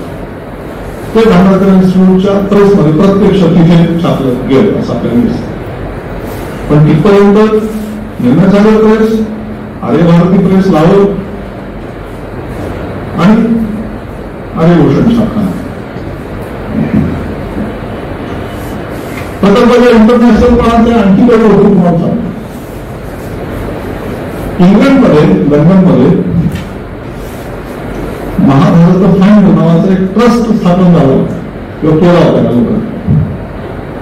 आणि उद्योग पर्व आणि इतर अनेक पर्व ही छापण्यासाठीचा खर्च त्या फंड मधून मिळालेल्या पैशातून केलेला होता. तशी नोंद त्या पर्वांमध्ये आहे.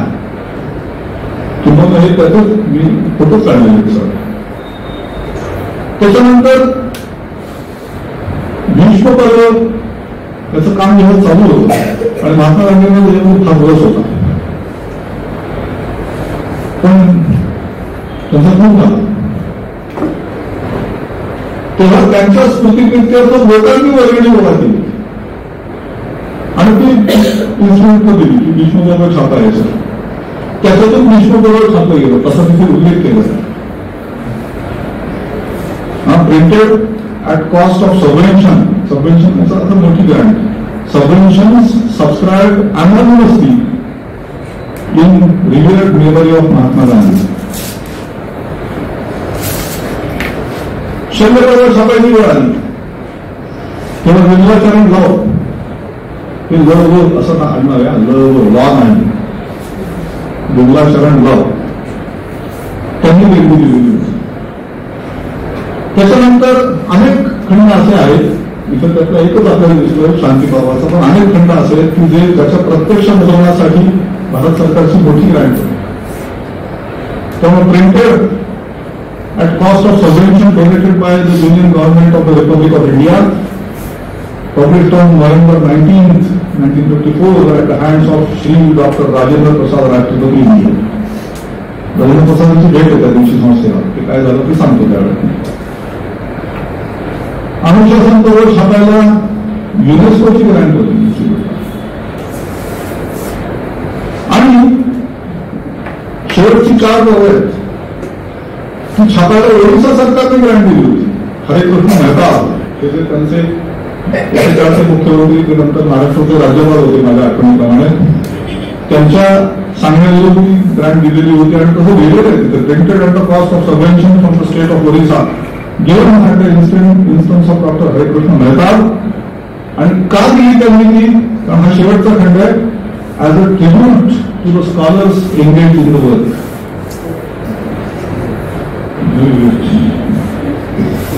हा महाभारताच्या आवृत्तीचा पहिल्या पानाचा कंपोज आहे खेळाचा. हा आम्ही अजून तसाच ठेवलेला आहे, आमच्याकडे आहे तो. आणि ते तांब्याचे आपल्याला क्लास दिसतील आणि वरचं ते महाभारत शब्द 31 तांब्याचा ब्लॉक होतो आहे. आणि हा जसा तसा हा आम्ही ठेवून गेलेला आहे. आणि हे मशीन प्रिंटिंग मशीन जे तेव्हा प्रेस बंद असताना काढलेला हा फोटो त्यावर ते तसं आलेलं आहे. असं ते मशीन त्याचं काहीतरी पुनर्वसन चांगल्या पद्धतीने होईल असं अपेक्षित आहे. मला आपल्याला सांगितलं की दांडेजींच्या या प्रकल्पाकडे फार बारकाईने लक्ष होतं. त्यांची किमान 2 पत्र आमच्याकडे आहेत छापली होती की पाडण्याने लिहिलेलं आहे 1944 सालचं साधारणपणे ते पत्र असलं पाहिजे. आणि त्याच्याबद्दल त्यांनी ते पहा कि एक ग्रामीण में से यही कह सकता हूं कि कितना उद्यम, कितना धीरज, कितनी विद्वत्ता असे शब्द त्यांनी ते वापरले. आणि मगाशी सांगितलं तसं 15 जुलै 1947 स्वातंत्र्याच्या पूर्वी 1 महिना जवळपास दिल्लीहून त्यांचं पत्र आलेलं होतं. आणि त्यांनी लिहिलंय की ऋषी पंचमीला तुम्ही शांती पर्वाचं जे काम करणार आहात तर त्याच्याबद्दल शुभेच्छा. आणि विश्व पर्व तैयार होने पर आप मुझे एक प्रति भेजेंगे उसलिए आभार मानता हूं. तर ती प्रत छापून झाली होती पण त्याचं फायनल बाइंडिंग आणि सगळ्या बाकीच्या गोष्टी चालू असताना महात्मा गांधींची हत्या झाली असं आपल्याला दिसतं. आणि तसं बेरोजगारांनी मोठी त्याच्यावर नोट केली होती. म्हणजे असं दुर्दैवाने झाला हा खंड महात्मा गांधींच्या हातात ठेवायला आम्हाला फार आनंद झाला असता असं त्यांनी मला असं सांगितलं तसं की ग्रँट्स कोणाकोणाच्या होत्या तर सगळी सरकार होती. त्याच्यामध्ये काही संस्थानं आहेत. त्याच्यानंतर जीवनाचरण गाव आपल्याला त्याच्यात दिसत आहेत. खुद्द महाभारताचे जे मुख्य संपादक नंतर झाले पी.एल. वैद्य ते प्राध्यापक होते, ते काय उद्योगपती नव्हते, काय नव्हते. त्यांची मोठी देणगी आहे. पण आणि आणखी एक महत्वाची देणगी म्हणजे भर महाराष्ट्र शुगर सिंडिकेटची देणगी आहेच, पण चंद्रशेखर आझाद यांची व्यक्तिगत देणगी महाभारताला मिळाली. पण सगळ्यात महत्वाची सांगण्याची गोष्ट म्हणजे सर्व काळ सर्वात मोठी देणगी पंतप्रतिनिधींची. त्यामुळे ते नाम सगळ्यात वर आपल्याला आणि ती किती मोठी आहे आणि काय विलक्षण तो मनुष्य असला पाहिजे. तुम्हाला एक ठराविक किस्सा सांगतो. पंतप्रधानांनी जे काही 1 लाख रुपये द्यायचे होते ते त्यांनी हातवारपणे करत 1937 पर्यंत घेऊन झाले त्यांचे 20 वर्षांना. त्यांनी पैसे कमी पडायला पाहिजे कारण मंदीचा काळ होता. त्याच्यानंतर सगळी गडबड आधी युद्ध होऊन गेलेलं वगैरे. 1938 साली पुन्हा प्रश्न निर्माण झाला, काय करायचं? तर पंतप्रधानांनी काय सांगितलं की मी तुम्हाला चित्र काढून मिळेल ना, तुमचा हक्क आहे त्याच्यावर, ती चित्र मी तुमच्याकडून विकत घेतो म्हणजे काय म्हणतो, काही घेत नाही वस्तूचा, त्यांच्याकडेच होती चित्र, पण ती चित्र मी तुमच्याकडून विकत घेतो, पण त्याच्या आवृत्त्यांमध्ये घालायला तुम्हाला त्याच्या जितक्या प्रती लागतात तेवढ्या मात्र मी मोफत छापून घेईल म्हणतो. आणि ती चित्र तुम्ही मला विकत आहात त्याबद्दल मी तुम्हाला 20,000 रुपये देतो. तुम्ही ते 20,000 रुपये पण दिले. त्यांची एकूण त्यांनी 1,20,000ची त्यावेळेस. ठीक आहे, मी मला अशी सांगितलं तसं की महाभारताचा जो खिलपर्व आहे त्या खिलपर्वाचा प्रारंभ हा राष्ट्रपती राजेंद्र प्रसादांच्या हस्ते या दिवशी झाला. आणि त्याचबरोबर मगाशी आपण पाहिलं ते की त्या दिवशी शांतीबाबाच्या खंडाचं त्यांच्या हस्ते प्रकाशन करणार. नेहरूंची इन्स्टिट्यूटला भेट झाली 1 ऑगस्ट 1956. अर्थातच लोकमान्य टिळकांच्या जन्मशताब्दीच्या निमित्ताने ते तिथं पुण्यात आलेले असले पाहिजे त्यावेळी. आणि नंतर ते कथाकळा वगैरे गेले होते. ते जे इयत्ता 4थीच्या पुस्तकात इतिहासाच्या ते जे नेहरूंचं भाषण म्हणून छापलेलं आहे ते ह्या दाव्यात गेलेलं भाषण आहे. आणि त्यांच्या हस्ते शांतीपर्वाचा पुढचा भाग आणि शल्यपर्व यांचं प्रकाशन झालेलं होतं. स्टेजवर कोण कोण दिसतात बघा, हे दांडेकर, राणा दांडेकर, हे बहुतेक कर्वे किंवा दगडाची कुलगुरू होती त्यावेळेस ते आहे. ही व्यक्ती कोण आहे? तिसरी. चौथी व्यक्ती अर्थातच इंदिरा गांधी आहे, ते आपल्याला माहिती आहे. पण तिसरी व्यक्ती कोण आहे? तिसरी व्यक्ती राजलाल परांजपे. ते भांडारकर इन्स्टिट्यूटच्या नियामक मंडळाचे सदस्य अध्यक्ष होते त्यावेळेस. ते नाही म्हणजे ते कदाचित वसंतराव नाईक असतील असं मला वाटतं, परंतु त्याच्याबद्दल खात्री देता येते. महाभारताच्या ह्या आवृत्तीचा सांगतेचा कार्यक्रम हा राष्ट्रपती राधाकृष्णन यांच्या हस्ते 22 सप्टेंबर 1966 या दिवशी झाला. हा त्या कार्यक्रमात ते पी.एल. वैद्यांचा सत्कार करतात. पण नाईकच्या मागे जे आहेत ते मात्र वसंतराव नाईक आहेत निश्चितपणे. आणि डावीकडे जे आहेत राष्ट्रपतींच्या डावीकडे ते महाराष्ट्राचे त्यावेळेचे राज्यपाल चेरियन हे आहे. हा त्याच कार्यक्रमाचा फोटो आहे. राष्ट्रपती भाषण करतात. यावेळेचा एक ठराविक प्रसंग आहे. म्हणजे राष्ट्रपती आणि ते सगळं निवडणूक असते ना त्यांची, ते स्टेजवर आले, राष्ट्रगीत झालं आणि त्याच्यानंतर राष्ट्रपतींनी तिथे दुसऱ्या क्रमांकावरती बसलेले ते श्रीपाद कृष्ण बेलवलकर, तर त्यांनी पुढे जाऊन बेलवलकरांना वाकून नमस्कार केला आणि मग ते करून जागे येऊन बसले आणि मग कार्यक्रम चालू. या प्रसंगाचे किमान 2 साक्षीदार अजून आपल्या सुदैवाने हयात आहेत. त्याच्यापैकी एक साक्षीदार म्हणजे वाला मंजूर आणि दुसरे साक्षीदार म्हणजे गौरव शिरे. असा ठराविक प्रसंग येतो. राष्ट्रपती जाऊन तिथं नमस्कार करून बसतात, असं तो प्रसंग. हा तो महाभारताचा संपूर्ण सेट असा कळत मावणार नाही असा येतो थोडक्यात सांगायचं. तेव्हा तो प्रकल्प 1925 साली सुरू झाला, पण खरं म्हणजे 18 मध्ये सुरू झाला होता. तर 48 वर्ष चालला. त्याच्यासाठी गोळा केलेल्या हस्तलिखितांची संख्या पहिल्या फेरीमध्ये गोळा केलेल्या हस्तलिखितांची संख्या 1560 एवढी आहे. तर ती पहिल्या छाननीमध्ये 1259 हस्तलिखित ठेवली गेली, बाकीची परत दिली गेली. आणि छाननी करत करत करत 734 हस्तलिखित एकूण त्यांचा अभ्यास केला गेला. ती 11 लिपींमध्ये लिहिलेली आहेत वेगवेगळ्या. 19 खंड प्रकाशित झाले. त्याची पेपर आकाराच्या पानांची आणि ते मगाशी आपण जो टाईट कंपोज सगळा लावलेला आहे त्या टाईट कंपोज मध्ये त्याची पानांची संख्या 12,985 एवढी आहे. आणि या सगळ्या एवढ्या 48 वर्ष चाललेल्या प्रकल्पाला एकूण किती खर्च आला तर 15,43,047 रुपये. आणि राष्ट्रपती राधाकृष्णन यांनी त्यांच्या समारोपाच्या भाषणामध्ये स्वतःच सांगितलं की इतर कोणी हे काम केलं असतं तर ते झालं असतं की नाही सांगता येत नाही, आणि त्याचा खर्च मात्र याच्यापेक्षा खूपच प्रचंड झाला असं राष्ट्रपती म्हटलेले ऑन रेकॉर्ड छापलेले आहे. आता महाभारताची आवृत्ती संपली. त्याच्यानंतर त्याच्या श्लोकाच्या 1/4 भागात म्हणजे पादांचा असं इंडेक्स तयार करण्याचं काम हे आधी सुरू झालेलंच होतं, पण ते पुढच्या 4 वर्षात केलं. आणि त्याला महत्व काय होतं तदात्मानं सूर्याज्ञान एवढंच मला माहिती. ते कुठे आहे माहिती काय धर्मसंस्थापनात झाले एवढी सोड माहिती म्हणजे कुठे आहे.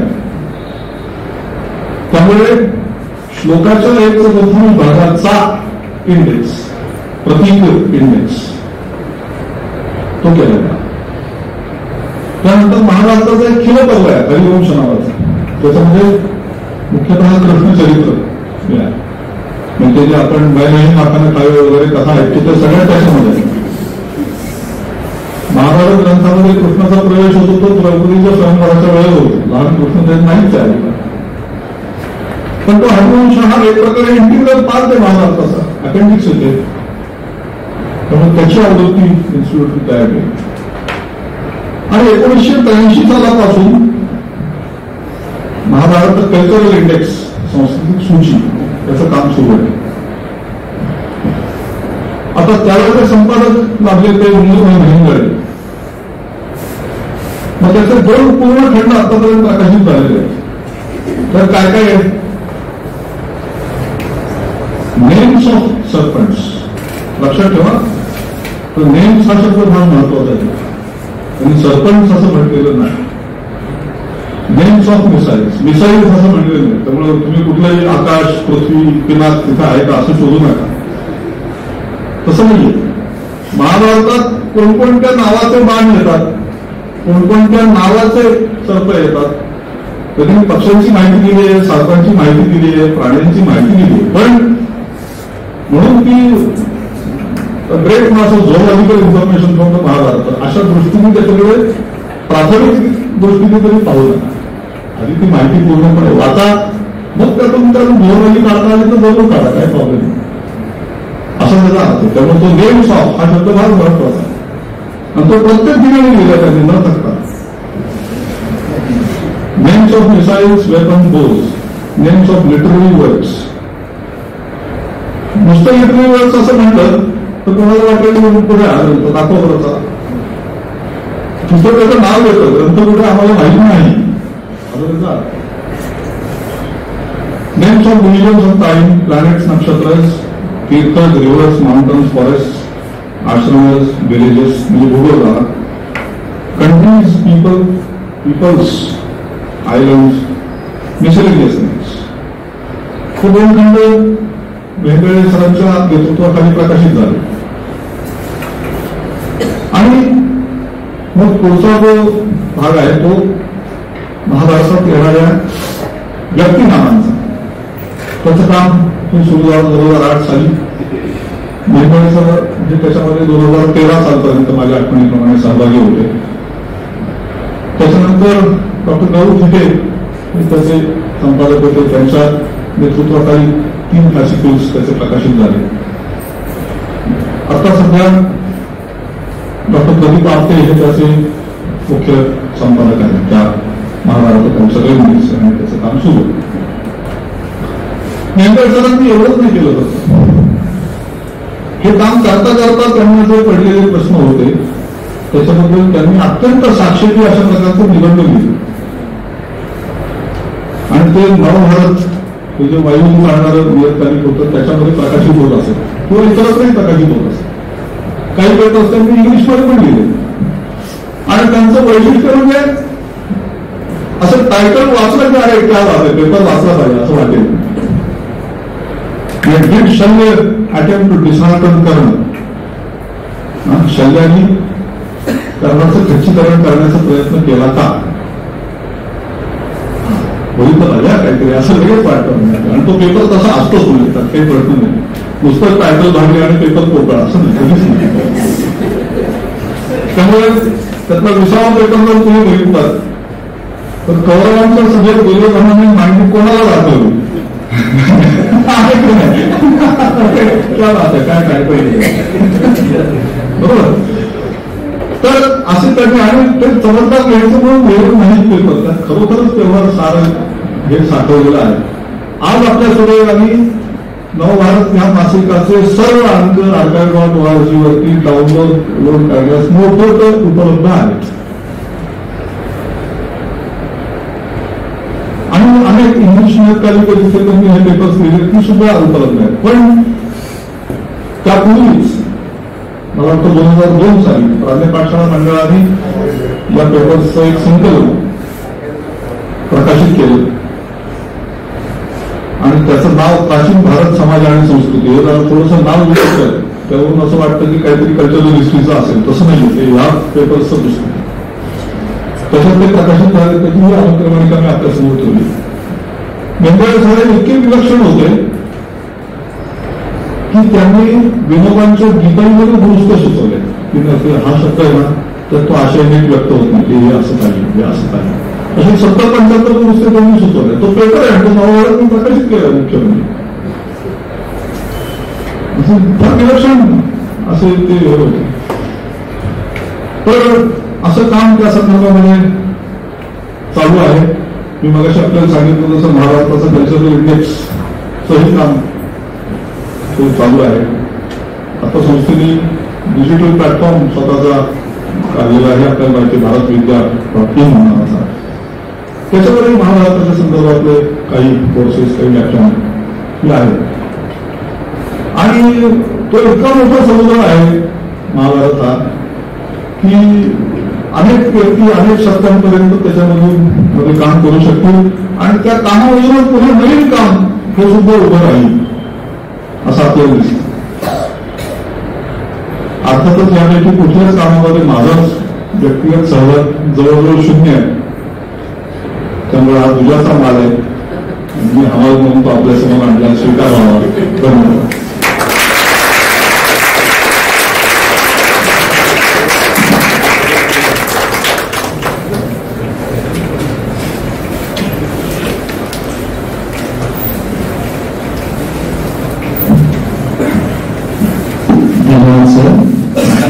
रोचक आणि रंजकाची माहिती सरांनी आपल्याला तासभर दिलेली आहे. आणि हे अवलंब असं द्रोणागिरीसारखंच काम आहे आणि त्याला उचलायला हनुमंतासारखेच प्रयत्न लागतात हे आपण बघितलंय. आणि महाभारताच्या या चिकित्सक आवृत्तीमुळे अनेक ज्ञानशाखा आपल्याला खुल्या झालेल्या आहेत. त्याच्यामुळे मी सरांचं मनापासून आभार मानतो की त्यांनी ही माहिती आपल्याला दिली आणि आपल्याला महाभारताच्या अभ्यासासाठी किंवा किमान आपण महाभारत वाचावं याच्यासाठी त्यांनी आपल्याला उपयुक्त केलेलं आहे. याच्यासाठी धन्यवाद. आणि आता मी सर्वांचा आभार मानण्यासाठी मंजिरी खांडेकर यांना मंचावरती आमंत्रित करतो.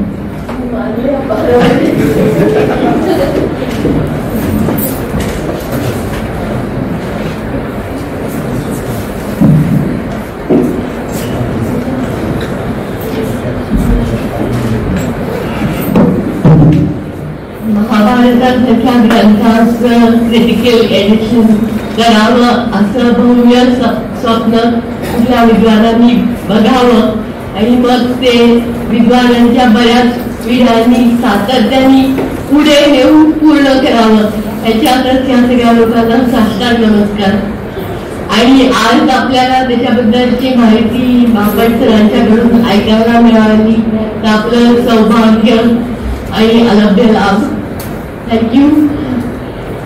तर इतकी सुंदर सविस्तर माहिती with so much of clarity and precision दिली याबद्दल टिळक महाराष्ट्र विद्यापीठ, केसरी आणि हेरिटेज इंडिया या तिन्ही संस्थांच्या वतीने त्याचं आपल्या सगळ्यांच्या वतीने मी आभार मानते. थँक्यू.